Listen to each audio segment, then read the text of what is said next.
Viral damkar kuras kolam ikan 2 meter di Depok demi ambil iPhone mahasiswa yang jatuh. Petugas Dinas Pemadam Kebakaran, Damkar, Kota Depok dikerahkan untuk melakukan evakuasi yang tak biasa, yakni mengangkat sebuah iPhone 15 Pro Max yang tercebur ke kolam. Insiden unik ini terjadi di sebuah villa kawasan Depok, setelah sebuah aksi bercanda berujung pada terjatuhnya perangkat mewah tersebut. Kepala Tim Rescue Damkar Depok, Irfan Pujiansyah, menjelaskan kronologi kejadian. Menurutnya, peristiwa berawal saat sekelompok mahasiswa sedang berkumpul dan bersenda gurau di sekitar kolam renang villa pada malam hari. Keesokan harinya, pemilik ponsel yang merupakan seorang mahasiswa segera menghubungi Damkar Kota Depok untuk meminta bantuan penyelamatan.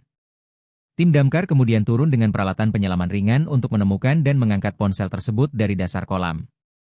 Nilai ponsel capai puluhan juta rupiah.